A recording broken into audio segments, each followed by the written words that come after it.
করো, এই হাত দিয়া মানুষ গুম করো। ও বান্দা, তুমি মনে হয় জানো না, আমার মালিক বলে দিয়েছে ওয়া হুয়া মাকুম আইনামা কুনতুম।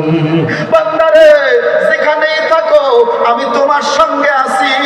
মুখের পরে কালো কাপড় লাগাইয়া রাম দাও নিয়া রাস্তায় দাঁড়াইবা, কেউ যদি না দেখে আমার মালিক তোমার সঙ্গে থাকে।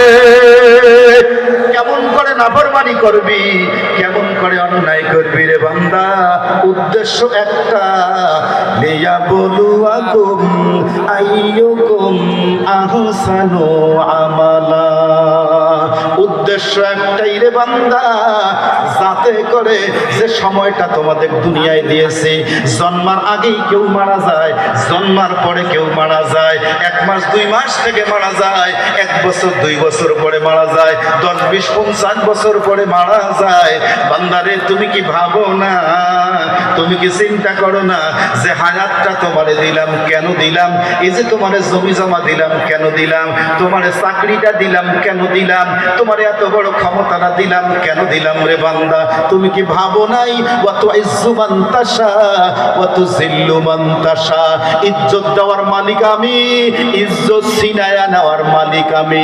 ক্ষমতায় থাকতে পারবি না, আমি আল্লাহ যদি চাই দিবালোকে তোরে পরদেশে পাঠায়া দে। ক্ষমতা টিকে রাখতে পারবি না ও বান্দা। তাহলে আমার আল্লাহর ঘোষণা, লিয়া বলুয়াকুম আইয়ুকুম আহসানু আমালা। বান্দারে, কেন এগুলো দিয়েছি? একটা মাত্র কারণ, সেটি হলো তোমাদের মধ্যে দেখতে চাই কে ভালো আমল করতে পারে। কন্যা সুবহানাল্লাহ। ভালো আমল করার জন্য আজকে সুন্দর একটা পরিবেশ তৈরি হয়ে গেছে।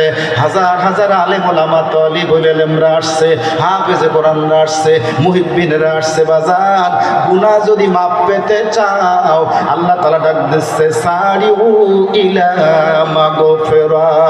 আয় বান্দা আয়, আয় বান্দি আয়, ইলা মাগফিরাতিন, যেখানে ক্ষমা পাওয়া যাবে, যেখানে মাপ পাওয়া যাবে। এতগুলি মানুষ নিয়ে একটু দোয়া করতে চাই, একটু ভালো আমল দেখতে চাই রে ভাই। যেই মাদ্রাসাটার জন্য আজকের এই মাহফিল, যেই হাফেজ সাহেবদের জন্য আজকের আয়োজন,